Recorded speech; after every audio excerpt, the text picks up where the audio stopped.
السلام علیکم، کیسے ہیں آپ سب؟ امید ہے آپ سب خیریت سے ہوں گے۔ ایک دن کے گیپ کے بعد آج ہم پھر حاضر ہیں اپنی سبق کے نئی تختی کے ساتھ۔ قاعدے کی الحمدللہ ہماری 6 تختیاں مکمل ہو چکی ہے۔ اب ہم اپنی 7ویں تختی پر آتے ہیں، جو کہ ہے کھڑا زبر کھڑی حرکات، یعنی کھڑا زبر کھڑی زیر الٹا پیش۔ زبر زیر پیش تو ہم آپ کو پڑھا چکے ہیں، جیسے زبر زیر پیش کو بغیر کھینچے پڑھتے ہیں، اسی طرح کھڑا زبر کھڑی زیر الٹا پیش، اس کو کہتے ہیں کھڑا زبر، اسے کہتے ہیں کھڑی زیر، اور یہ کہلاتی ہے الٹا پیش۔ یہ کھڑا زبر جو ہے وہ الف مدہ کے برابر ہوتا ہے، یعنی اس کو ایک الف کی مقدار کھینچ کر پڑھتے ہیں۔ کھڑی زیر یا مدہ کے برابر ہوتی ہے، یعنی یا ساکن ہو اور اس سے پہلے والے حرف کے نیچے زیر ہو تو یا مدہ کہلاتی ہے۔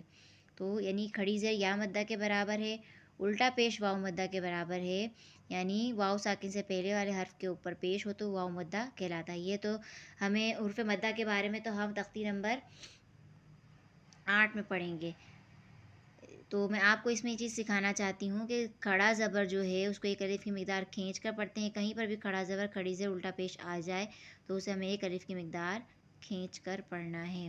جیسے کہ اس میں تعریف بھی لکھی ہوئی ہے، آپ اس کو غور سے پڑھ سکتے ہیں کہ کھڑے زبر کے جس طرح ہم زبر ہوتا ہے، زبر کے بارے میں نے آپ کو سمجھایا کہ زبر کو بغیر کھینچے پڑھتے ہیں، اسی طرح کھڑا زبر کو ایک الف کی مقدار کھینچ کر پڑھتے ہیں، زیر کو بغیر کھینچے پڑھتے ہیں، لیکن کھڑی زیر کو حرف کی جو حرکت حرف کے اوپر کھڑی ہو وہ کھڑا زبر کہلایا جائے۔ حرف کے نیچے کھڑی ہے کھڑی زیر، اور حرف کے اوپر الٹا پیش، یعنی پیش جو ہمارا بنا ہوتا ہے، جیسے کہ میں آپ کو اس میں تختی نمبر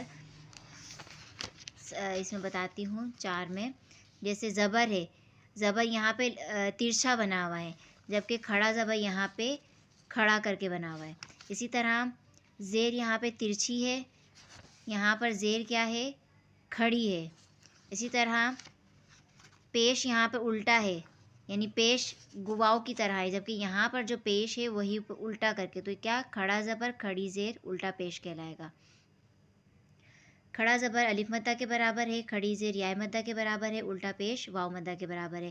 اسی طرح تختی نمبر 7 کی تعریف میں آپ کو سمجھاتی ہوں، تو اس طریقے سے اس کو پڑھیں گے کہ کھڑا زبر کھڑی زیر الٹا پیش کو کھڑی حرکات کہتے ہیں۔ کھڑی حرکات کو ایک الف کی مقدار کھینچ کر پڑھتے ہیں۔ ایک الف کی مقدار کا اندازہ میں آپ کو پچھلی تختی میں بتا چکی ہوں کہ بند مٹھی کو درمیانے انداز سے کھولنا یا کھلی ہوئی مٹھی کو درمیانے انداز سے بند کرنے میں جو وقت لگتا ہے وہ ایک الف کی مقدار کا اندازہ ہے۔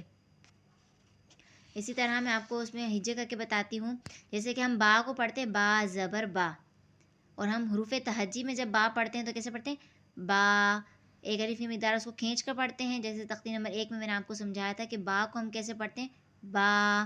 اسی طرح جب زبا کے اوپر زبر آ جاتا ہے تو اسے ہم پڑھتے ہیں با، ہم اسے کھینچتے نہیں ہیں، لیکن با کے اوپر جب یہ کھڑا زبر آ جاتا ہے تو ہم کو اس کو ایک الف کی مقدار کھینچ کر پڑھتے ہیں، جیسے با۔ اسی طرح با کے نیچے زیر ہو تو ہم با کو بغیر کھینچے پڑھتے ہیں، جیسے بی، اور جیسے با کے نیچے کھڑی زیر آ جائے تو ہمیں با کو ایک الف کی مقدار کھینچ کر پڑھتے ہیں، جیسے بی۔ با کے اوپر پیش آ جائے اسے ہم پڑھتے ہیں بو، اسے ہمیں کھینچتے نہیں ہیں بلکہ بالکل نرم لہجے میں بغیر کھینچے پڑھتے ہیں، لیکن جب با کے اوپر الٹا پیش آ جائے تو اسے ہم کیسے پڑھتے ہیں؟ بو، ایک الف کی مقدار کھینچ کر پڑھتے ہیں۔ یہ فرق ہے کھڑی حرکات میں اور پڑی حرکات میں۔ پڑی حرکات تختی نمبر 4 ہے اور کھڑی حرکات تختی نمبر 7 ہے۔ پڑی حرکات کہلاتی ہے زبر زیر پیش، اور کھڑی حرکات کہلاتی ہے کھڑا زبر کھڑی زیر الٹا پیش۔ تو اپنے سبق کا آغاز کرتے ہیں پڑھنے میں۔ یہ تو ساری تھی اس کی تعریف، جیسے زبر زیر پیش اور کھڑا زبر کھڑی زیر الٹا پیش، یہ سب اس کی تعریف، اس کا فرق تھا جو کہ میں نے آپ کو اس میں سمجھایا۔ تو ہم اپنے سبق کا آغاز کرتے ہیں۔ اعوذ باللہ من الشیطان الرجیم، بسم اللہ الرحمن الرحیم۔ با کھڑا زبر با، با کھڑی زیر بی، با الٹا پیش بو، با بی بو۔ یا کھڑا زبر یا کھڑی زیر ی، یا الٹا پیش یو، یا ی یو۔ را کھڑا زبر را، را کھڑی زیر ری، را الٹا پیش رو، را ری رو۔ جسی طرح میں نے آپ کو سمجھایا تھا را کے اوپر زبر ہو تو را موٹا پڑھا جائے گا، اسی طرح را کے اوپر کھڑا زبر ہو تو را کو موٹا پڑھیں گے۔ جیسے کہ تختی نمبر 4 میں آپ کو بتایا را کے نیچے زیر ہو تو را باریک پڑھا جاتا ہے، اسی طرح را کے نیچے کھڑی زیر ہو تب بھی را کو باریک کر کے پڑھیں گے۔ را کے اوپر پیش ہو تو را موٹی کر کے پڑھی جاتی ہے، اسی طرح را کے اوپر جب الٹا پیش ہو تب بھی را کو موٹی کر کے پڑھتے ہیں، جیسے را ری رو۔ میم کھڑا زبر ما، میم کھڑی زیر می، میم الٹا پیش مو، ما می مو۔ لام کھڑا زبر لا، لام کھڑی زیر لی، لام الٹا پیش لو، لا لی لو۔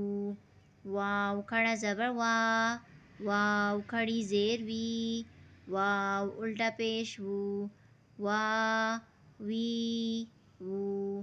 نون کھڑا زبر نا، نون کھڑی زیر نی، نون الٹا پیش نو، نا نی نو۔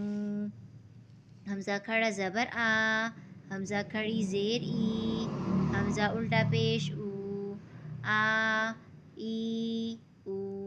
ہا کھڑا زبر ہا، ہا کھڑی زیر ہی، ہا الٹا پیش ہو، ہا ہی ہو۔